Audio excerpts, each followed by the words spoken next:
Hello, everybody, and welcome back to our podcast. My name is Chris. And my name is James. And we are the Formula One Bros. Just two twins with a love of F1 to share our thoughts on everything in the world of Formula One.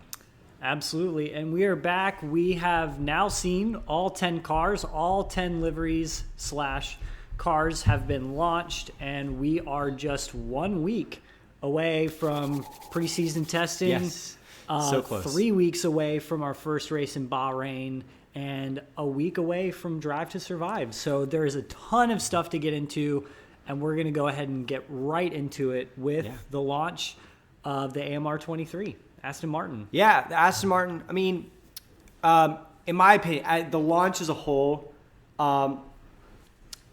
I personally didn't see much of it, but the bit that I did see, it was pretty considerably long, wasn't it? Yeah. But it was long, but it was pretty straightforward. Yeah. So, lots of really, really cool things about the launch. So the first thing is the launch took place in their new facility that has yet to be completed. Yeah. But it took place in one of the showrooms in there. So they were highlighting the new facility, which should be coming online at the end of 2023 or at the very beginning of 2024 at the latest.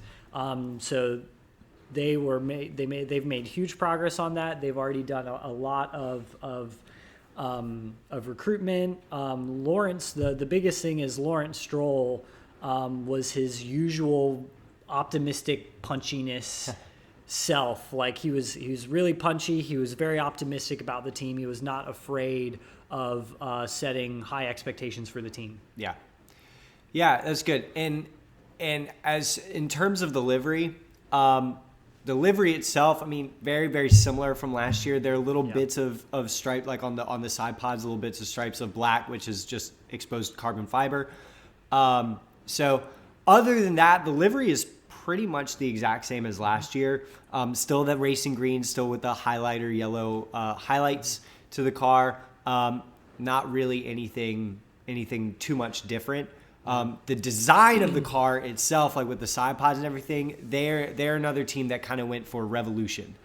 Yes. Yeah. So the design itself of the car looked very, very different than how it had in the past. Yeah. Speaking of the design, so the buzzword through the whole launch was aggressive. That they had been aggressive in their approach. They were aggressive in their development. Yeah. And the other thing, the really, really important thing is that Dan Fallows, who is their technical director, said 95% of the car was different from last year's AMR 22. Yeah. Now there's a lot of the outside of the car looked relatively similar. I think they've reworked the side pods a lot, but that was more in reference to the internals of the car, the way that things are cooled, the way that the engine works. They've redone the gearbox casing. And because they've redone the gearbox casing, they've redone the rear suspension. Yeah.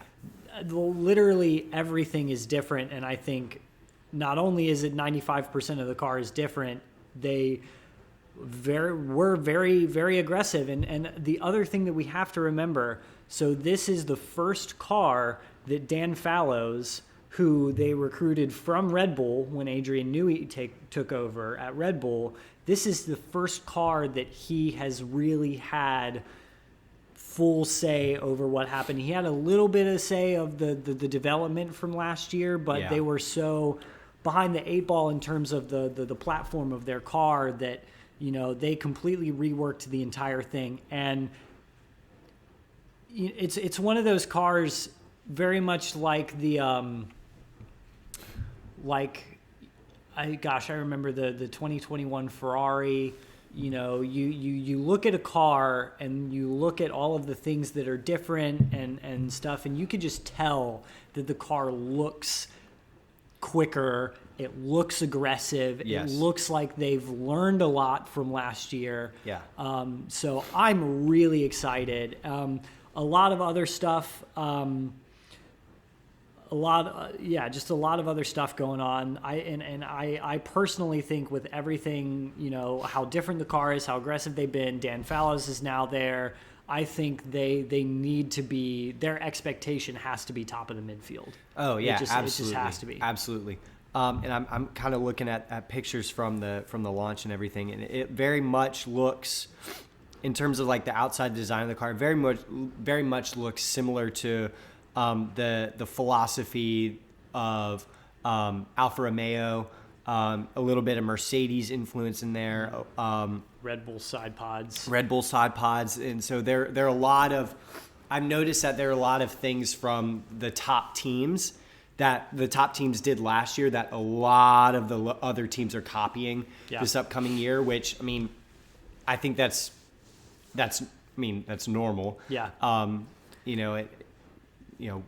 If the big teams are being really successful at it, why not try your hand at doing it, designing it that way too? So I think the car definitely looks quicker. It looks like it'll be a good car, and I'm really excited to see that. I would hate for them to be, second to last again. Yeah. I think, especially considering where they were in 2020. Yeah. I think we'll get onto general trends in a little bit, but it is important to know, to notice and note that teams are definitely starting to do like, we're starting to see a little bit of convergence. But there's another point of the launch that I wanted to mention. Mike Crack, their team principal, said something really interesting. He said that it is the duty of the team to give Lance a car that can fight for wins, and didn't mention anything about Fernando Alonso in his statement. Yeah. So he said that if this kind of goes into similar, that Fernando Alonso even said earlier in the week that, if Aston Martin produces a race winning capable car, there's no reason that he thinks there's no reason that Lance can't win or fight for a world title. Yeah.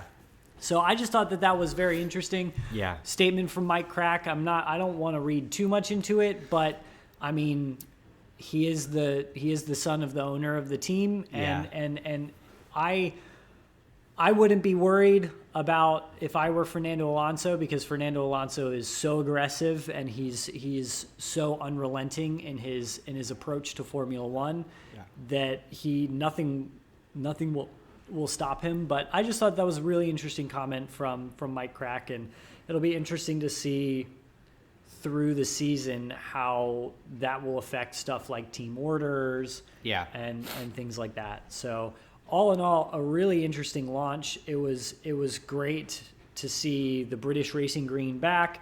That car looks so good. Such an iconic livery. I will say, in terms of the livery, I'm not as big of a fan this year because they ditched the AMR Racing green stripe down the side, and there are just a ton more sponsors on it, so it just looks a little bit messier. But it's still that British Racing green, and that version of that green that they had last year is much better than the one that they had in 2021. It's just it is gorgeous, and it sparkles under the lights and it shines in the day. It's a really cool looking car. Yeah, it's really, really great. Great things from Aston Martin. And heading up next, we have McLaren, who launched on the same day. Yeah. All right. So my first initial thoughts with McLaren, again, it's another launch I unfortunately didn't see. I will say though, I was very critical of at least the livery of the car last year. I didn't really like it too much. I thought it was very busy. I definitely like this livery more. Yeah, definitely an improvement. I definitely like it more. Definitely an improvement. I still, in all honesty, I still think it's a little bit too busy. I think there are just too many sponsors, too much corporate influence on the design of the car, and there are just so many sponsors. It kind of detracts from the design of the car a little bit. It just looks messy, in my opinion. It just looks messy. Yeah, I think that's definitely an increasing trend from all of the teams. I will say, I think, in terms of the teams that are doing a lot more black on the car, that is just exposed carbon, not painting, saving weight, I think they're one of the ones that I think actually did it really well. I was last year, and I still am a big fan of the Google Chrome wheels, the wheel covers. I think it's like the Duracell battery on the Williams. I think it's so creative. Yeah. And I like it a lot. I'm a little bit more critical. I'm not the biggest fan of it. It's cool, but that, to me personally, that kind of adds to the busyness of it. But it is really, really creative. And it is creative, and it's brilliant marketing on the part of Google. Oh yeah, brilliant it's marketing. Very smart. But yeah, so sticking with the papaya and the light blue, I'm still not a fan of the baby blue. I'm not really sure where it's coming from. I like the darker blue from like 2019, Yeah. 2018, 2019, 2020, Yeah. 2021. Yeah, I'm a fan of that darker Yeah, blue. the darker I'm not a blue. big fan of baby blue. The baby blue is weird, especially considering Gulf is no longer a partner of McLaren. Yeah. And they are a partner of Williams now. So I thought that, keeping the baby blue, but that is a branding trend through all of the McLaren cars and all of the different racing series that McLaren is involved in. Formula E, IndyCar, Extreme E, all of those. Yeah. It's all the same. Yeah, all the cars look very, very similar. I did get a chance to watch the launch, and I have a lot that I kind of want to talk on.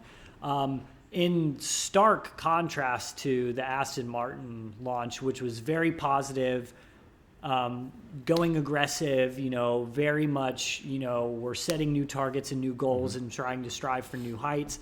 They were much more downbeat about everything, just in general, the tone. Yeah. But they also, Andrea Stella, the new team principal at McLaren, said that they weren't initially happy with the spec car that they have right now, and that they're already looking forward to the quote first major upgrade package that they have coming in, I believe, Baku.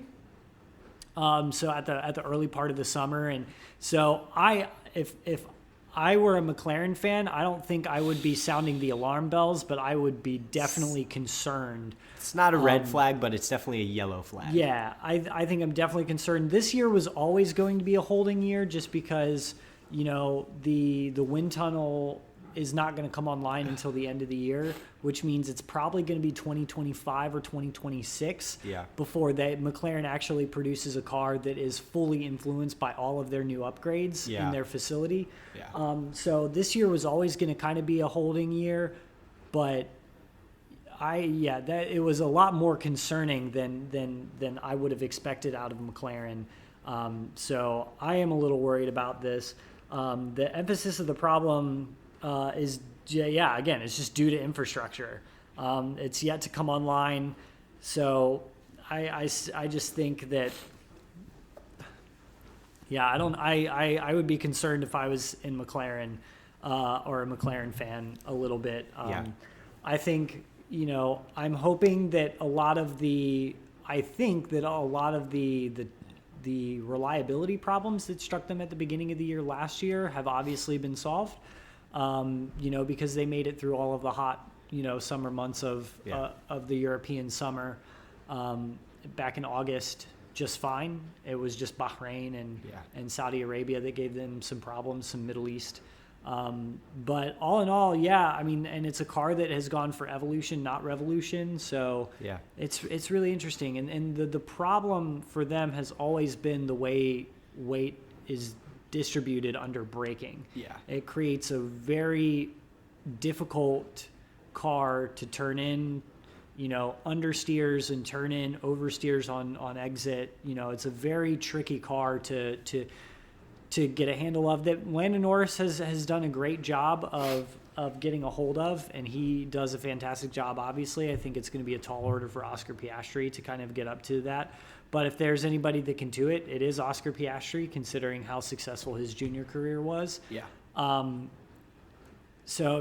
just, all in all, interesting. I think the thing that we should expect from McLaren this year is I think the most important thing is going to be, can they develop the car, quicker than their rivals? I think the development race, and how quick Oscar Piastri can get up to speed and how close he can get to Lando Norris. Those are going to be the two things that I think McLaren are going to be looking for the most during the upcoming season. Yeah, and in terms of where I think that McLaren will end up with how aggressive, how upbeat, and how positive the Aston Martin launch was and how the car looks and everything, I almost expect Aston Martin to finish ahead of McLaren next year. I would not be surprised if that was the case.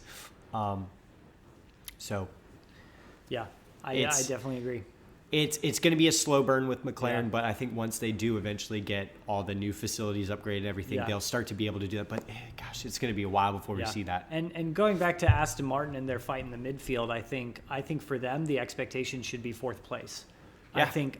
I think the way that they've been aggressive with their car, everything that they've said about their car, the attitude of the launch and everything, if they don't get fourth place, I think I'm going to start, or at least even if they don't get fourth place, if they're not in the fight for fourth place, top of the midfield by the last race, and they're, unequivocally out of it and, not doing as well as that, I think I'm going to have a lot of questions about that team. Well, to make my obnoxiously bold take from last time survive, they have to get fifth, because remember last episode I said Alfa Romeo is going to get fourth. Well, I was convinced about the success of Alfa Romeo until Aston Martin launched their car. So that is true. Of course, we're not really gonna even have a sense of a pecking order until after testing. Yeah. But we will see. So moving right along, the next car to launch was the Scuderia Ferrari SF23. Yes. Oh my gosh. And I have to say, the way that they did the launch, it was perfect. It was everything that you want as a fan. Yeah, it really was. You had interviews from development drivers, fan interactions with those. You had Robert Schwartzman, Antonio Giovinazzi, and then you also had an interview with Fred Vasseur and them talking about, it was very upbeat, very much like Aston Martin. It was very upbeat, very much like just teeming with Ferrari pride, Italian pride. And then they did all the interviews and everything, but that didn't last too long. Like it didn't seem like it just kind of went on and on and on. They got right to the launch. The video that they showed, it was very quick. It was very simple, but it was really cool. And then they got right into doing the shakedown, which was part of the launch, which I think was really cool. Mm-hmm. Going out on track and seeing that, I think, was really, really, really positive. It was a really good thing for Ferrari. And also, I think my favorite detail of that is the fact that they broadcast and made part of the launch the radio interactions with Charles and Carlos. Mm-hmm. Like when Carlos came on, it was like, Lord Percival, how's the car? And Charles was like, hello, mate. And you could hear in the background all the Ferrari fans yeah. I just think that was the perfect launch. Yeah. That is everything a Formula One car launch needs to be. Yeah. It was great. Yep. Yeah. I mean, first of all, I think easily the best launch of the year and probably the best launch that we've seen in the past 10 years in Formula One. Yeah. It was incredible. And I also just have to say, you have the confidence that you have to have in your car, not only in your car and the way that it's been built and designed, the fact that it's not going to break down on the road like Mercedes did, and your team operationally, the logistics and marketing and all of the other development groups of the team that help put the launch on, broadcasting everything, the confidence in your overall operation that you have to do a live shakedown in front of millions of people like that is absurd. That wasn't staged beforehand. They didn't do footage and then just clip it in. That was live. That happened live. Yeah. And we saw Mercedes, which we'll get to them in a sec, but we saw Mercedes, their car broke down in their shakedown, their first initial shakedown. Just that little thing is such a good sign for Ferrari fans that they're going to even be able to make strides above where they were last year, where they were last year, considering where they were 2 years before that, was really good. Mm-hmm. Last year was a really positive thing for Ferrari, but now I posted something about it on Twitter. I know Chris posted about it on Twitter, but I think Ferrari revealed the 2023 championship winning car. Yeah, it's definitely gonna be interesting. I have more confidence in Ferrari than I have in a long time. And I've had in a long time. And I think especially after the way that last year tailed off, I think they needed to do that for their fans, for their country, for the people back at the shop. They needed to do something like that, and I think they did a great job of pulling it off. I think that's another team that has gone for evolution over revolution. Yeah. But they definitely reworked a lot of their side pod designs. I think they made their side pods even more efficient than they did last year. Yeah. And because of that, they reworked some of the front suspension, some of the pull rods and everything or some of the wishbones that they had are in different locations. So they redid a little bit of the steering column because of that. So it's definitely a little bit different, but it's gone for evolution. I think the proof is going to be in, how the power unit works. I think that's really weird. And the other thing about the launch too is that those were not just reconnaissance laps. They weren't like full tilt laps either, but Charles was aggressive on, Charles and Carlos were both aggressive on those laps, and it was really good to see the Ferrari go around the track like that. So all in all, great launch. I think they have a stunning car. Yeah, it's a little bit different than last year. On the front wing, the side where the Santander logo is now red instead of black. They add a little bit of extra black striping to it. The halo is different. Did you notice how the halo is kind of adopting like the Mercedes type halo? Multi-tiered halo. It looks good. But some of my favorite details on the livery, the red is a little bit brighter than last year. I actually like the brighter red. I do too. But my favorite detail on it is the script Ferrari on the tail wing. Yeah. Oh my gosh. I kind of wish it was yellow. But it looks so good. Yeah, the whole car just looks. It looks fantastic. The only thing that it loses marks for me is that weird patch of carbon on the side pod, where that logo is. That I think brings the livery down in comparison to last year for me. Yeah. I don't rate it as highly as I did the livery from last year, but still a great livery, still a great car. It just looks so good. I think it's fantastic. So, I mean, the last thing about it is, what should their expectations of the season be? Their expectation of the season, they need to win the championship. I think that, or at least be in the fight until the last race. Be a lot closer than they were last year. Yeah, because I mean, at the beginning of the season, everyone was thinking Ferrari's praises, like, oh my gosh, this is amazing. But yeah, it got out of hand so quickly last year. If Ferrari does not win the championship, you said they have to be in it until the last race. Yeah, that should be their goal. Mm-hmm. Especially considering they have to after everything that happened in 2020 and 2021, the way that they recovered with the new regulations, the technical regulations. Mattia Binotto always said that 2023 was the target. Yeah, and I think the way that 2022 started put the team under a little bit, unrealistic expectations. Yeah, and I think a lot of the fans were like, "Oh, cool, we can win the championship," but. And, I mentioned in a previous episode, I think towards the end of last season, I went back and watched some of those interviews, and Mattia Binotto kept saying 2023, 2023, 2023. That's always been the target. And I kind of realized, was like, oh, yeah, it makes sense. We know why. Now we know why that they're not doing great. Yeah, and so, but it's 2023. Fred Vasseur is in charge. Fred is a great team principal, has a great relationship with Charles. Yeah. Carlos and Charles have a great relationship. All in all, I think Ferrari is on the up and up compared to last year, and I think you're totally right. Their expectation needs to be fight for the championship and potentially win it. And I saw something this morning. I saw something that Fred Vasseur is I can't remember the exact wording, but changing up how they're doing this, like in the strategy department.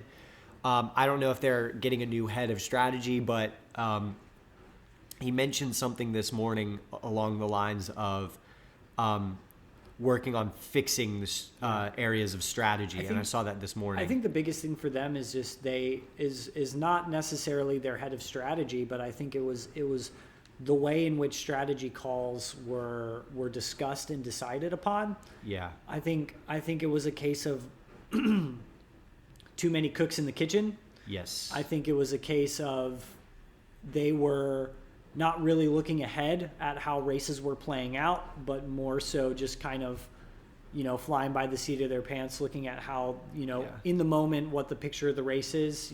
They weren't predicting a lot of things and not coming up with a lot of solutions to different problems of things out on the racetrack. And so I think their biggest thing for the strategy department not necessarily needs to be personnel, but really needs to be, just their procedure and their efficiency. Yeah. That's the biggest thing. And I think Carlos has already done this a lot. I think a lot of the strategy calls that Ferrari got right with Carlos was because Carlos said this is the way that the strategy needs to be. And Carlos is very good about seeing how a race plays out. Yeah. And Charles, I think, is not as good at Carlos as that. And I think he can stand to be a little bit more aggressive. Like when he pitted in Monaco for intermediates, instead of pitting and then, shouting on the radio about it, he should have just said no, stayed out one more lap, put me on slick tires, which is what Carlos did. Yeah. So I think that's going to be the biggest thing for them too. Along with expectations, strategy needs to be, what they work on. Yeah. That's other big thing that's going to make or break them this year's strategy, because there were some very questionable calls that were made last year that could have put them in a better situation than what they were in at the end of the season. Yep. So moving right along. Yeah. The next team to launch was the Mercedes, launching the W14. Yeah. And right away, their livery, 10 out of 10. Back in black, baby. 10 out of 10. It looks so good. I know I've been down on this whole carbon thing. But they did it right. If you're going to do it, they did it right. They did it well. Their livery looks. The only thing is I'm really confused about why the number of George's car is light green, like that bright lime green, and his helmet is blue. His numbers last year were blue. I'm really curious as to why that is. So that's my only question mark I have. But all in all, that car is stunningly beautiful. The livery is great. It looks great. Yeah, it is the only 10 out of 10 that I would give for any team's livery. So it looks great. We have to talk about the car because they are sticking with the zero side pod design. Yeah. The inlets are a little bit bigger than they were last year. Yeah. They just more of them too. They just looked like gill slits last year, and now they actually look like proper radiator inlets. Yeah. So they're packaged a little bit different. There's a little bit more cooling louvers, and the way I think the most striking thing for me is their engine cover and their packaging around their gearbox. Yeah. Is very different. It almost creates like one solid aerodynamically sculpted line from the tip of their halo all the way back to the gearbox. Yeah, which is very similar to what we've seen from teams like Aston Martin. Mm-hmm. Is very similar. Alfa Romeo. Very similar to that. I like it. It's definitely it'll be interesting to see how it goes on track. I think Toto Wolff was fairly optimistic. I think Toto Wolff is always much more guarded about how he believes Mercedes will do. Yeah. And I think he was a little bit more optimistic about it. I think. Which is good. Which is good to hear. I think they made some adjustments on the car just from what we've seen. Yeah. Hopefully the car goes a little bit quicker. Yeah. The biggest question is just going to be have they figured out, have they understood last year's problems? Yeah. I mean, you always really hate to see a team, like Red Bull from 2013 to 2014 or Mercedes from 2021 to 2022. You hate to see a team that's like at the top and then the next year they just take a huge step back. You really hate to see that. And we're very like, we don't like Mercedes just because, that's just our fandom of it, being Ferrari fans, all that kind of stuff. But I hate seeing teams regress like that. And when Mercedes would, have races like they did Hungary when they got podiums and, when Lewis Hamilton got his first podium towards the end of the season, I was really, really happy for him. I was very excited for them. I really, really hope for not only for Mercedes' sake, but also for just the sake of the sport, having them back up towards the top and being able to fight for wins consistently, being able to like be in the mix, I think will be way more exciting. Yeah. Because we know Red Bull is going to be quick. Yeah. Ferrari is, looks like they're going to be more in the mix, and having another team in the mix, it's going to make for a way more exciting season. Yeah. And I really hope that they have understood the problems from last year and fix it. Although if any team can do that, it's Mercedes. Yeah. Could you imagine a 3-way constructors title battle and a 6-way drivers championship battle? We haven't seen something like that since 2012. 2012. Yeah, I know. I want that to happen so bad. Ooh, so bad. So bad. That would be, I mean 2021 was insane, but I think that would be an even better season than 2021. If that is the case. And I really hope Mercedes have really understood, and that is the biggest thing that they need to look for on this season is, have they understood the problems from last year? Yeah. I think that is the biggest question, and that will solve all of their problems. And I will say they're the only team that is stuck with the zero side pod design. Last year, both Williams and McLaren launched with a zero side pod design, and they both at the mid-season had updates that went away from that.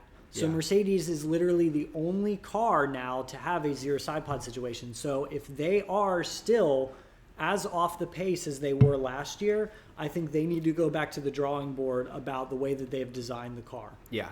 And I think that is going to be their biggest question mark. Yes, I totally agree. So we'll see what happens with Mercedes, but all in all, I think Mercedes fans, you have a lot to look forward to. I think there's still a lot to be apprehensive about. Yeah. But I hope that this year, and I think this year we'll get off to a much better start than it did last year. And if anything, Mercedes fans, you know how us Ferrari fans feel now. So.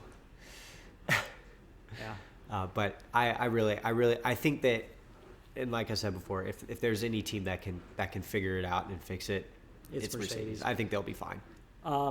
Yep, and that takes us to the last team to launch, sort of, even though they shook down the car at Silverstone on Monday when Aston Martin and McLaren launched. Yeah. But that's Alpine. Yep. And the biggest thing that I noticed about Alpine, we have to go talk straight into the liveries, because they're sticking with the 2 livery model this year. The first 3 races of the season, Bahrain, Saudi Arabia, and Australia, will be the Pink Panthers back on track with the pink BWT logo, before at the 4th race they go back to the blue Alpine. So I have to say, I wasn't the biggest fan of the pink last year, but it's definitely growing me. I really like the pink, the all pink. I'm a big fan of the pink. I really like it. I have been a fan of the pink ever since Racing Point formed, or even ever since 2017, the Force India went pink because of the BWT. I think that I wasn't a fan of that pink. I think the 2018 and 2019 car liveries were a little bit blocky. The 2020 Racing Point car, I think, is one of my all-time favorites because of that pink, and I'm so glad that there's another pink car on the track. I think that even though I love the Alpine electric blue, it is probably one of my favorite color blues ever. I will say these liveries lose a lot of points because of all the black. Yeah. And it's, of course, I say that we've just discussed Mercedes Yeah. and all of their black, and big fans of the Alfa Romeo black, but I still am on this thing that the black is good if you do it right. Yeah. And Alpine missed the mark on the way that they do that. I think it looks a lot like Williams's last year, just picking off random strips of paint just to save weight. Yeah. And yeah, so I think the livery misses the mark for me from what it could be because of all of the black on the car. So yeah, I remember when it was revealed at the launch, I was like, "Ooh, pink!" And then I looked at the blue one, I was like, "No, okay." Yeah. I was just very like, "It's okay." Yeah. It's very okay. It is very okay. Yeah. But all in all, I think it was a good, simple launch. I think everything was good.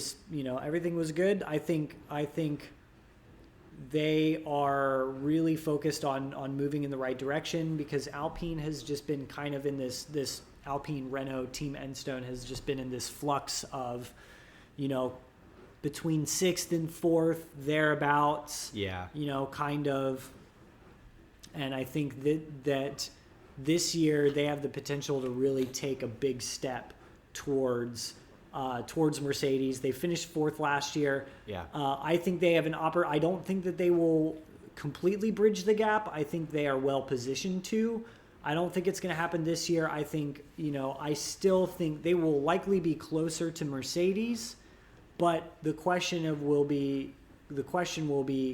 if they're closer to Mercedes than whoever is behind them.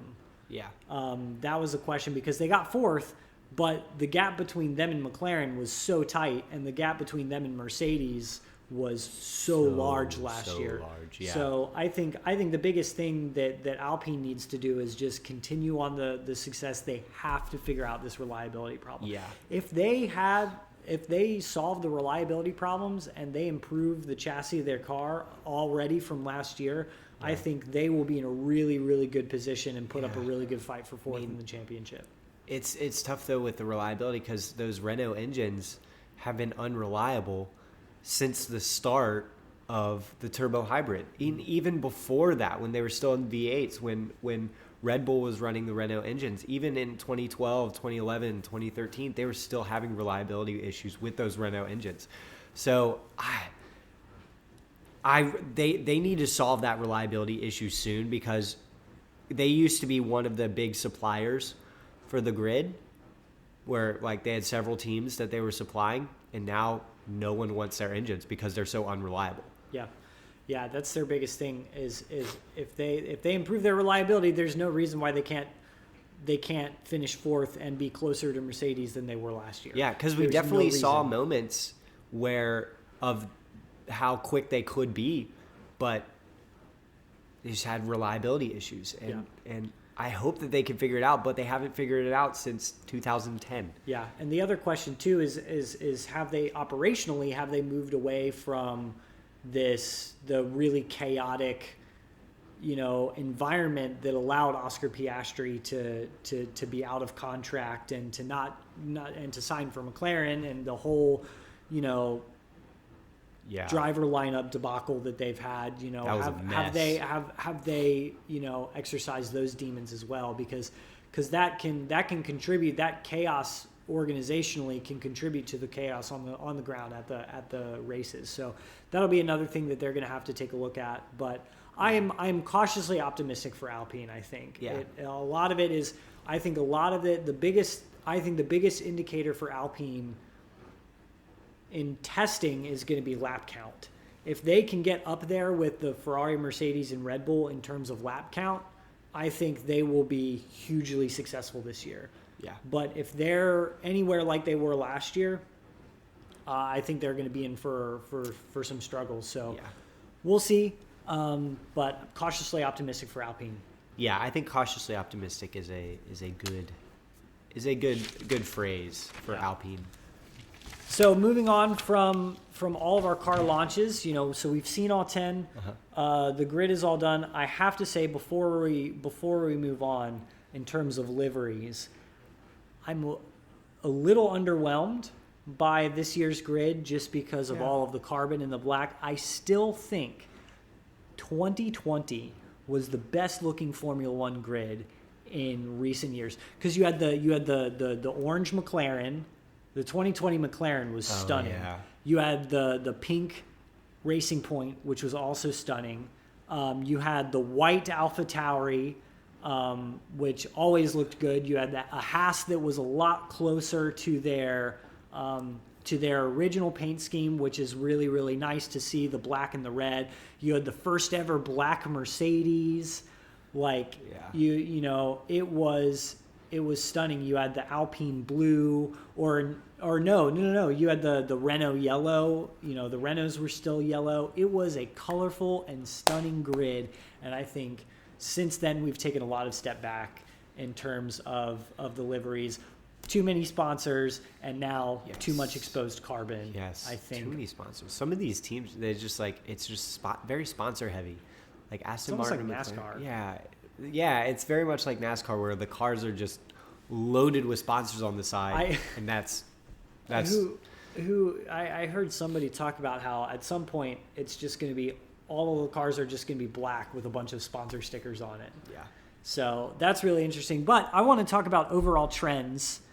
I think overall, the first thing that I've written down is, with the exception of Red Bull, this year teams seemed a lot less cagey about releasing their actual 2023 challengers than they were last year. Almost none of the cars that were launched in 2023 were the cars that ended up showing up to testing in Barcelona and then eventually in Spain, which is to be expected. There's development that goes down the pipeline, but I think teams were a lot less cagey about it this year, and a lot more willing to. Last year, you had a lot of the cars that were launched last year were just on the F1,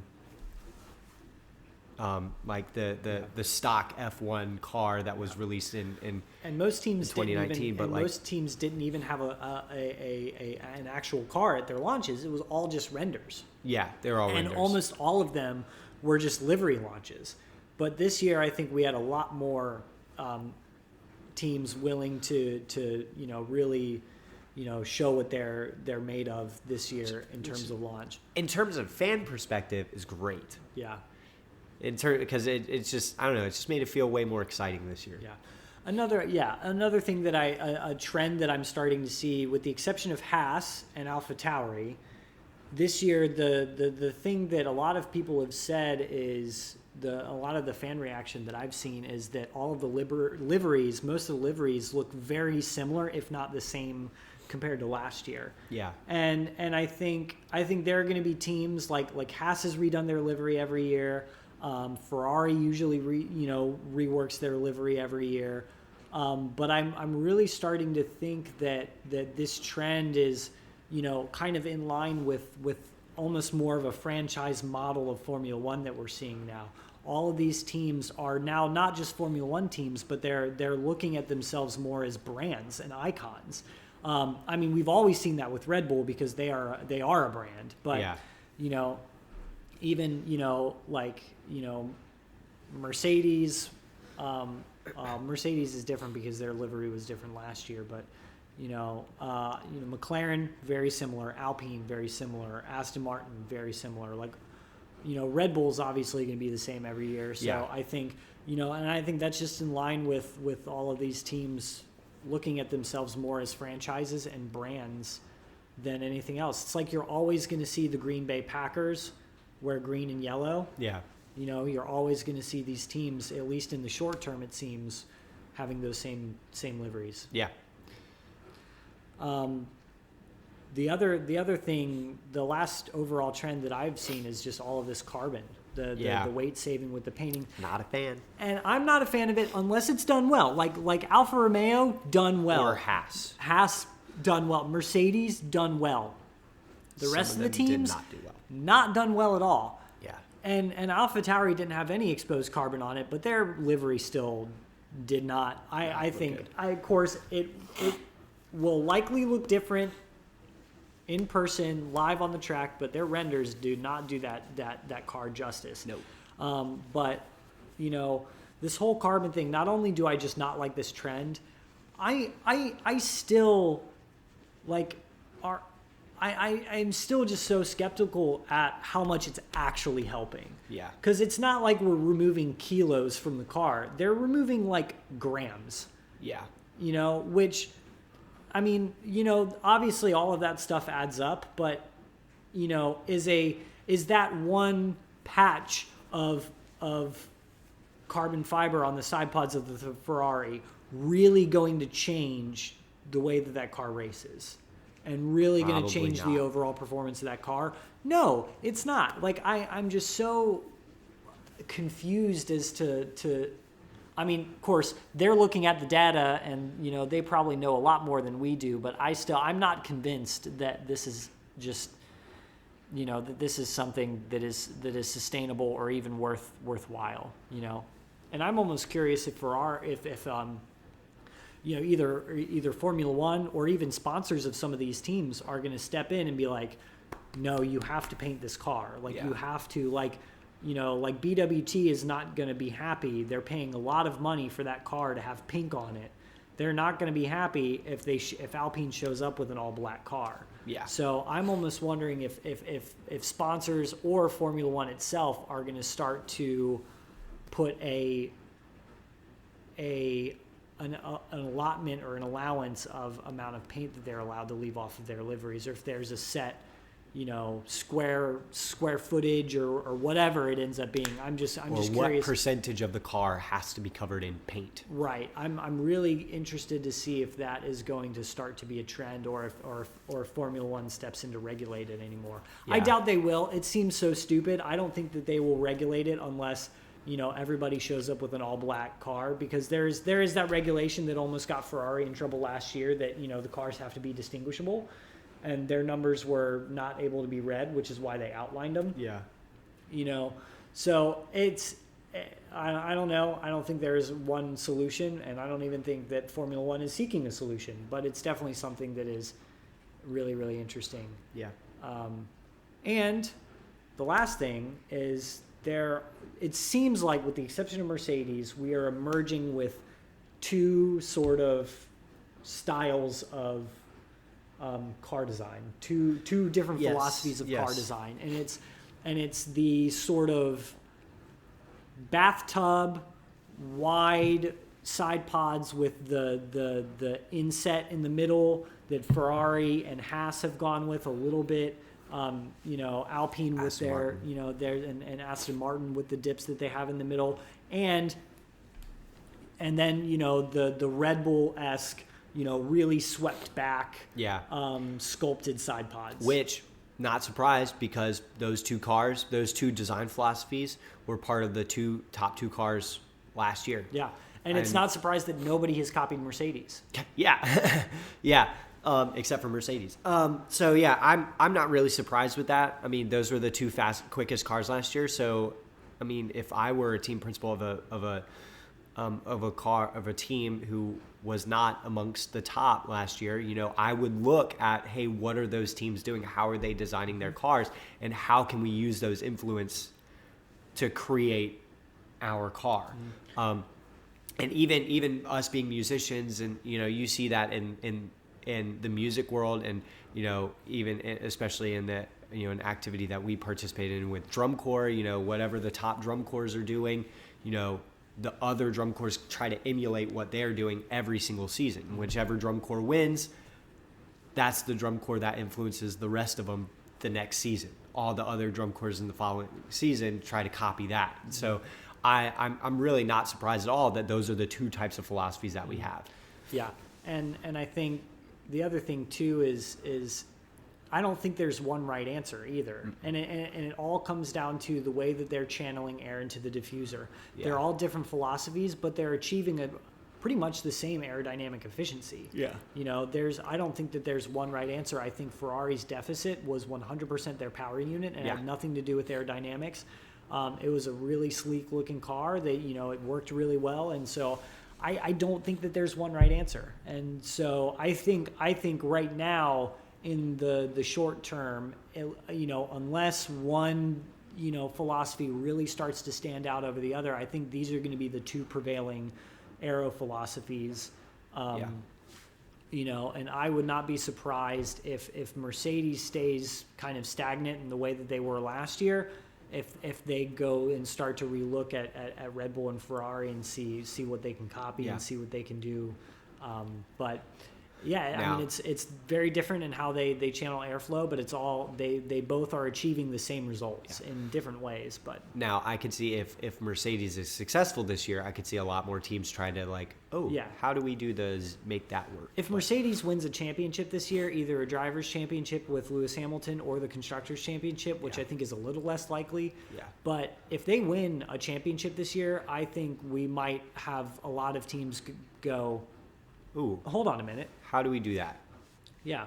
But I don't see enough on that car to really influence the way that the diffuser works and how hard the floor works on that car. I don't see enough on it to really stand out and say that looks like it's going to work really well. I don't see it. It doesn't look like it's going to, but you never know. And that's why I'm a musician and not an engineer. Yeah.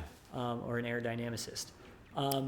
So that's all the time we have for today. Like we said, next week we have preseason testing. We have the premiere of season 5 of Drive to Survive. So next week we'll talk all things testing. We'll talk all things Drive to Survive. And next episode we will give our official predictions for how we think the season will go based off of launches and testing. Yep. So with that being said, make sure you like and subscribe on YouTube, Spotify, all of our social medias, and let us know which livery you think your favorite is, and let us know who you think will win the championship this year. Yep. And we'll see you next time.